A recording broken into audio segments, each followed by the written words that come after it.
With the next expansion of Neverwinter, Module 27, coming in November, there will be a new trial, and there will be an advanced version where you just need 50,000 item level, at least on private queue. And this trial will allow us to obtain a host of new rewards, including new armor. It is titled the Pulsar Armor. So in this video, we're going to cover all the armor. There's different sets for the different roles and classes. We're going to see what bonuses it has and whether they actually work the way they say they do, and give some feedback and suggestions what they could do to improve any of them that are just really lackluster and, in my opinion, I don't see being used. Keep in mind, this is the preview server, things are still open to change, and if you want to leave your feedback on this gear, you can leave it on the forum post here. Just make sure you aren't repeating what other people have said here already based on that gear. So we start with the Wizard and Warlock armor. That's for the DPS side. So you have a headpiece, which says when you have shield or temporary hit points, your ranged powers will do 7% more damage. This can be somewhat viable when running with a Warlock shielder or a Paladin healer. Alternatively, as let's say a Wizard, you could use a shield power and give yourself the shield,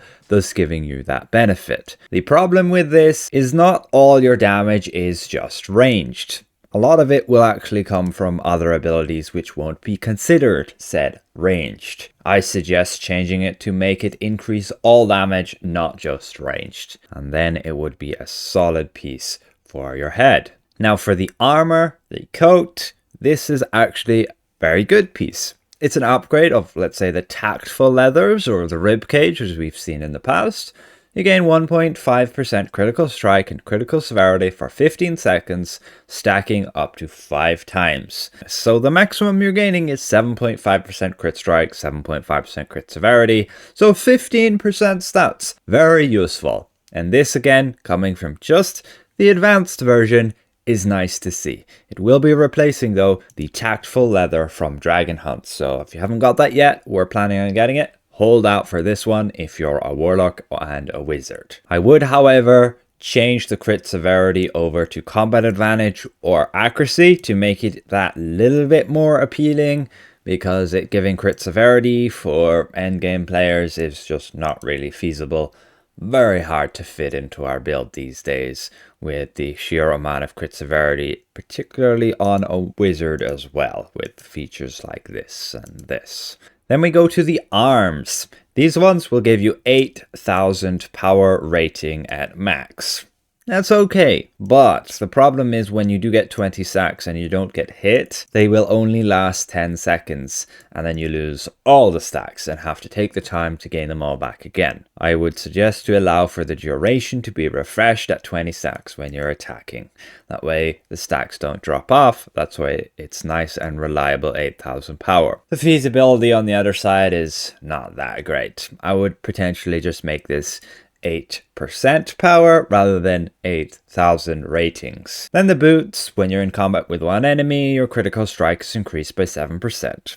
This works, just not very many use cases. There's 0 point for it in the new trial where you are obtaining it, and so I would like to suggest to change them to give the bonus when there is no more than one enemy within 20 feet. You're ranged, you could position yourself to take advantage of that even if there's multiple enemies. That's just a suggestion and I don't really see it as feasible as it is. So we move to the classes, the Cleric, the Bard, the Ranger, and the Rogue.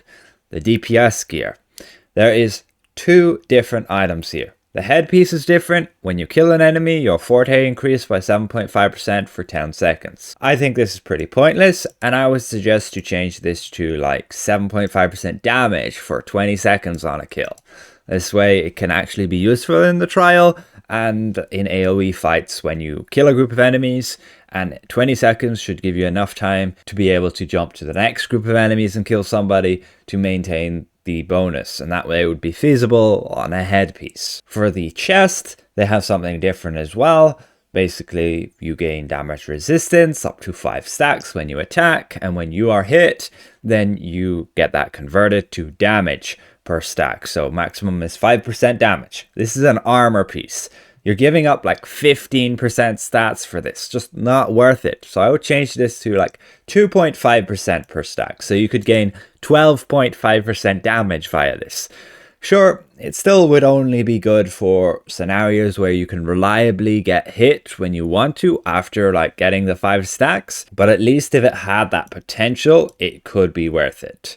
In particular for Barbarian using Bloodletter, they can time that. And then for the arms and the boots, they're exactly the same as the Wizard and the Warlock there. And then for the Barbarian and the Fighter DPS, they all have the same as we've just said before. The same Forte helmet there on the kill, the same damage resistance converting to damage stacks there on the armor, and then the same arms there with the power rating, and the boots there with the critical strike when in combat with one enemy. Still the same suggestions there and what I would change with those. So we move to the tank class. Here we have the Barbarian, the Fighter, and the Paladin. Completely different gear as we've seen there. You have a headpiece here, which is going to give you stamina regeneration when you deflect an attack, up to 5 stacks of 2%. Meaning, yeah, you could get 10% maximum stamina regen, and it can refresh, so you can maintain that like all the time as long as you're getting attacked. So that's pretty good, but it's a headpiece, and I would recommend increasing this to potentially 10 stacks. That way you could gain 20% stamina regen, and it would be worth it compared to other headpieces. But like it is, it can still somewhat be viable for stamina regen stacking builds. Then you have the armor, the breastplate. This again is similar to the DPS one, where you gain control bonus when you strike an enemy, max stacks of 5, and then when you are struck, these stacks are converted to damage resistance. So the maximum you can get is 5% damage resistance. This is an armor piece. You're giving up like 15% stats again. It's just not very effective the way it is. I would increase this to at least 4% per stack. That way you would actually play around this. You could tactically decide, when should I be attacking to get these stacks, and when am I gonna get hit to convert them to damage resistance. You don't want to end up just getting 1 stack, getting hit, and then you only have 4%, or you only have 1% damage resistance as it is. My suggestion would be to increase it to 4%, where then even having 1 stack would be somewhat useful. And again, it's an armor piece. You're giving up a lot for that. And then the arms. You can gain some recharge speed. You gain 1% per enemy you're engaged with that are within 100 feet, maximum 10 targets. So yeah, you could gain 10% recharge speed. Just don't see it as very useful there.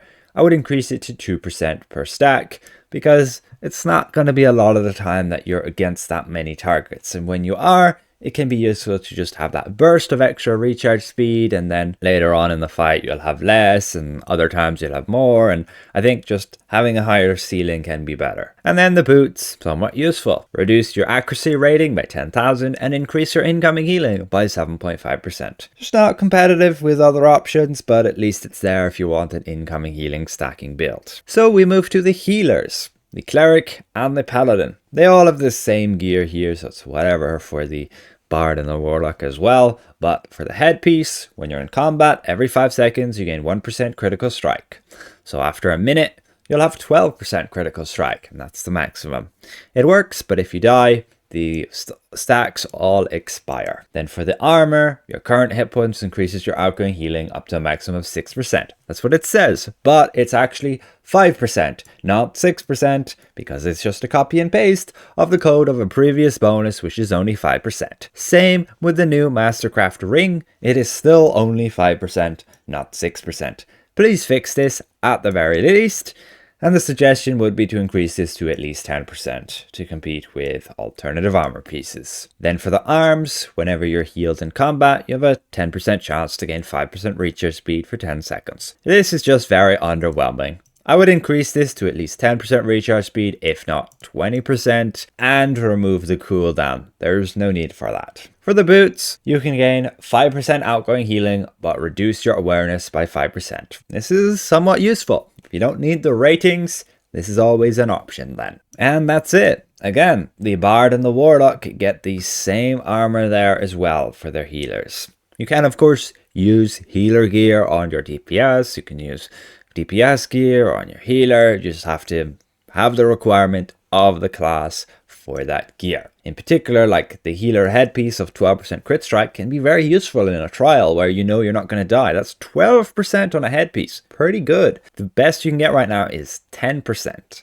And that's with a lot of effort getting stacks on a headpiece like this one. You have to deal damage of 10% of your hit points or more to gain one stack. And they don't refresh. Each stack has a separate cooldown, so that can be tricky. Ultimately, this gear isn't so bad. It's just legendary gear that, again, you are obtaining pretty easily. You can get this gear not just through RNG from the chests within the Defense of the Moondancer trial. You can actually get currency while doing the trial to purchase what you want, which is really good. And I would appreciate they add this for the mythic gear as well. When you look here, you have the armory and you can just spend currency to buy that gear. You will need a lot of astral diamonds though, so in most cases, I just wouldn't buy the gear. I would just run the trial, run it enough until you get what you want. Other than that, you need 350 of these doubloons, 125 of these Xarixian marks, which is the weekly haul, so you're gated there, you need like 2 weeks worth, and then you need 40 of these crystal emeralds, which are from the trial. I already have 18 of them, just from completing it once. Getting 9 per chest, but that was on Master. I haven't done Advanced. So hopefully this is somewhat insightful for you guys what is to come with Module 27. Again, things are still open to change, and hopefully some of my suggestions are at least listened to and some of this armor updated. If it is, I'll keep you guys noted, and we'll see you guys around. Goodbye for now.